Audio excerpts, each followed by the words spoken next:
नमस्कार साथियों, आज हम बात करेंगे इजराइल की। आज 1 जनवरी 2025 है। उम्मीद करते हैं कि 2025 में आप सब लोग जो वीडियो देख रहे हो सबको जॉब मिल जाए। इजराइल पहुंचो, यूरोप पहुंचो, गल्फ पहुंचो, किसी भी देश में पहुंचो, किसी के साथ ठगी ना हो और आपका जो सपना है वो इस साल में पूरा हो, ऐसी मेरी कामना है। तो आज हम बात करेंगे इजराइल से रिलेटेड। जी हाँ, 10,000 वर्कर भाई साहब इजराइल में और जाने वाले हैं। 2025 में आग लगेगी, इस तरीके से लोग पहुंचने वाले हैं। नई अपडेट, वो सब कुछ जो आप जानना चाहते हैं इस वीडियो में मैं आपको, आपके मन में थॉट चल रहे होंगे, उसके बारे में पूरी डिटेल से बताऊंगा। इजराइल अभी 10,000 वर्कर और जाने वाले हैं, 2 दिन पहले की न्यूज़ है। अब इजराइल आप कैसे जा सकते हैं? ऑनलाइन जा सकते हैं, ऑफलाइन जा सकते हैं, एनएसडीसी के थ्रू जा सकते हैं या फिर फ्री में जा सकते हैं, कितने पैसे दिए के जा सकते हैं। यहाँ पे मैंने कुछ पॉइंट लिखे हैं। इजराइल जाएंगे अभी कितने भारतीय, अभी तक कितने पहुंचे इजराइल में, इंडियन वर्करों की बात करें, विदेशी वर्कर अभी वहां पे कितने हैं, कैसे जाएंगे एनएसडीसी के द्वारा फ्री में, क्या रिश्वत देनी पड़ती है सिलेक्शन के लिए, क्या क्या रिक्वायरमेंट है, 2025 में नई रिक्वायरमेंट मांगी जा रही है, कितने समय में पहुंच जाते हैं, कितने समय में पहुंच रहे हैं। भारतीय इजराइल में भारी वर्करों की आवश्यकता है, कमी है। Visa tight, tourist visa hard है इजराइल का। भारतीय वर्क परमिट वीजा कितने साल का है, कितना चार्ज से आप अप्लाई और किससे अप्लाई, कितना चार्ज और किससे अप्लाई करें, ये आंसर मैं देने वाला हूं। तो आपको पहले कंसिडर कर दूं कि भैया लगभग इंडिया के कितने वर्कर अभी तक पहुंचे, तो बता दूं अभी तक एक एवरेज निकल के आ रहा है कि 16,000 वर्कर ही पहुंचे हैं।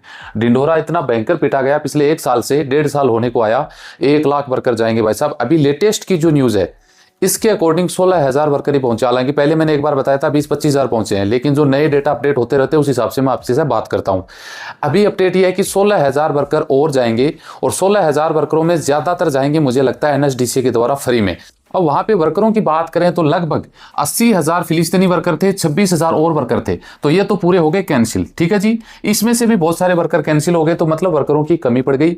अभी भी वर्करों की भारी कमी है, इसको देखते हुए इंडियन लोगों को वहां पे लिया जाएगा। एनएसडी के द्वारा कैसे जाएंगे भाई साहब? एनएसडी के द्वारा देखिए सबसे ज्यादा यूपी से लोग पहुंचे हैं, लगभग 6-6,500 के करीब हैं, जिनका खर्चा 70-80 हज़ार के समथिंग इनका खर्चा आया है। एनएसडी के द्वारा आपको रजिस्ट्रेशन करना पड़ता है, फिर आपको कॉल आता है, आपका इंटरव्यू होता है, फिर सिलेक्शन वगैरह एक प्रोसेस चलता है, सबको पता है ना। तो फ्री में जाना है तो भाई साहब इनके द्वारा ही आपके पास एक अल्टरनेट बचता है, बाकी ऐसा कोई अल्टरनेट नहीं है जिसमें आप फ्री में जा सकें।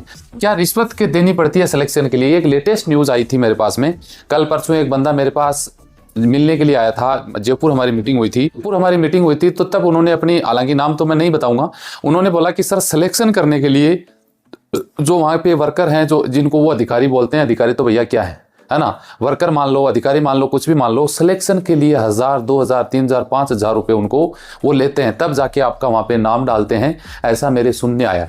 तो किन किन लोगों ने अधिकारियों को 1,000 से लेकर 2,000 रुपए केस यानी रिश्वत के तौर पे दिए, प्लीज मुझे कमेंट करके बताइए, है ना। तो ये मामला बिल्कुल गलत है, ऐसा नहीं होना चाहिए। मेन बात यह आ जाती है क्या क्या रिक्वायरमेंट मांग रहे हैं 2025 में। इजराइल जाने का सबका सपना है, इस चक्कर में भाई साहब लोग पिछले 1 साल से घर बैठे हैं। वो नहीं तो गल्फ जा रहे हैं, नहीं वो दुबई, नहीं वो यूरोप की तरफ। यूरोप भी लोग इंटरेस्टेड कम है इजराइल के चक्कर में, क्योंकि इजराइल में तनख्वाह है 1.5 लाख से 2 लाख रुपए लोग महीना कमा रहे हैं, इस चक्कर में नहीं जा पा रहे। वो गवर्नमेंट जॉब का सुना आपने, गवर्नमेंट जॉब लगने के चक्कर में लोगों ने जवानी से बुढ़ापे की ओर प्रवेश कर गए, लेकिन जॉब नहीं मिला भाई साहब, ये स्थिति है। 16,000 लोग ही पहुंचे हैं, जबकि 1 लाख 2 लाख लोग ऐसे इंडिया में हैं जो इजराइल जाने के लिए कोशिश कर रहे हैं पिछले 1-1.5 साल से।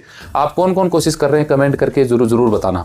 अब रिक्वायरमेंट 2025 में, हालांकि 24 में शुरू हो चुकी है। क्या रिक्वायरमेंट है भाई साहब? हमें 10वीं पास लड़का चाहिए, है ना, हमें इंग्लिश आने वाला बंदा चाहिए, हमें 45 साल से ऊपर उम्र नहीं चाहिए, हमें 25 साल से नीचे नहीं चाहिए, है ना, हमें गल्फ रिटर्न चाहिए 1 साल 2 साल 3 साल। किसी ने अगर इजराइल से वापस आ गया तो दोबारा इंटरव्यू नहीं दी जा सकती, ये ऐसी कुछ कंडीशन है। हालांकि ये कंडीशन शुरू में लागू नहीं हुई थी, लेकिन भीड़ बढ़ गई, वीज़ा कम हो गए तो कंडीशन अपने आप लागू हो जाती। मेरिट सेक्शन शब्द सुना, मेरिट एग्जाम में कि यार मेरिट उसकी तो 90% गई, जिनके 90 से ऊपर नंबर हैं उनका सिलेक्शन होगा, बाकी 89 वाले भी जॉब नहीं लगेंगे। ये स्थिति यहाँ पे कर दी गई है। रिक्वायरमेंट बहुत हार्ड है। इंडियन एक्सपीरियंस की आने वाले समय में कोई वैल्यू नहीं रहेगी। सिर्फ और सिर्फ वो लोग ये बोलेंगे हमें गल्फ रिटर्न चाहिए या किसी भी देश का रिटर्न बंदा हमें चाहिए, उसी को हम जॉब देंगे इजराइल के अंदर।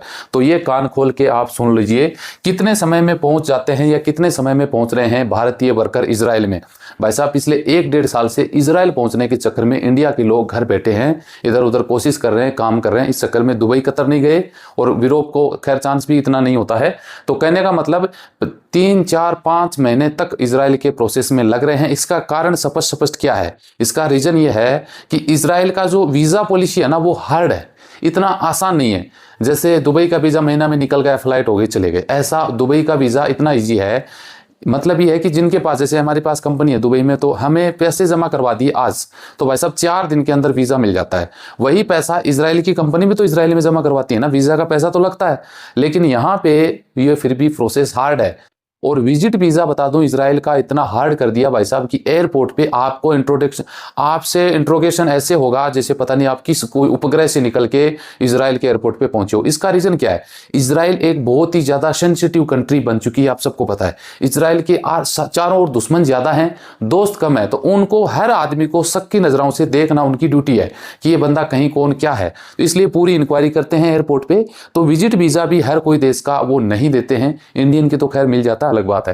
और परमिट में भी यही है कि पूरी सख्ताई जांच ये वो पता नहीं क्या क्या देखते हैं, तो टाइम लग रहा है, 5-6 महीने लग जाते हैं।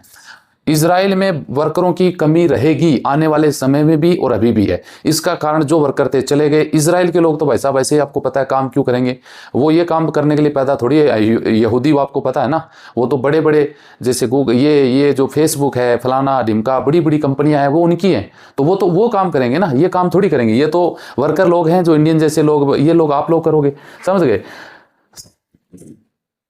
एक बड़ी अपडेट मेरे सामने निकल के आई है कि पहले जो वर्क परमिट वीज़ा लगे थे इंडिया से, 21 दिन का वीज़ा होता था, वहाँ जाने के बाद किसी का 9 महीने का लग रहा है, किसी का साल भर का लग रहा है, ऐसा था। अभी जो लोग, कुछ लोग पहुँचे हैं, उनका वहाँ पे वीज़ा लगा है मात्र 3 मंथ का, परमिट वीज़ा लगा है 3 मंथ का। ऐसा क्यों हुआ, आप कमेंट करके मुझे बताना कि इजराइल कंपनियों ने ऐसा क्यों किया, या फिर इजराइल गवर्नमेंट ने ऐसा क्यों किया। मैं जहाँ तक सोचता हूँ, मुझे डाउट है, मैं जहाँ तक मेरी फीलिंग मानता हूँ कि इजराइल अभी हो सकता है उनका किसी के साथ युद्ध चल रहा है। आपको सबको पता है, चारों ओर से लफड़ा चल रहा है। कंपनियां सोचती हैं कि यार देखिए, इजराइल का वीज़ा बहुत महंगा पड़ता है, $3,500 का वीज़ा कंपनी को पे करना पड़ता है वहाँ पे, है ना, यहाँ की तो छोड़ दो। तो कंपनी हो सकता है कि भैया छोटा वीज़ा, जितना कम अवधि का वीज़ा लेंगे, कम टाइम का, तो उनके चार्जेस सस्ते पड़ते हैं। कंपनी को लगता है यार 3 महीने बाद पता नहीं क्या होगा, तो हो सकता है उन्होंने शॉर्ट वीज़ा आपके लगाए हैं कि हो सकता है वर्करों को वापस भेजना पड़े। मैं जहाँ तक सोचता हूँ, ये कहीं न्यूज़ नहीं है, मेरी थिंकिंग मैं आप लोगों के बता रहा हूँ। आप क्या सोचते हैं मुझे कमेंट करके जरूर बताना। तो ये कुछ नई अपडेट है 2025 1 जनवरी की। आपके मन में कोई डाउट है तो कमेंट करना, ताकि हम नेक्स्ट वीडियो में डिस्कस कर लेंगे। मिलते हैं नेक्स्ट वीडियो में अच्छी जानकारी के साथ। जय हिंद, जय भारत।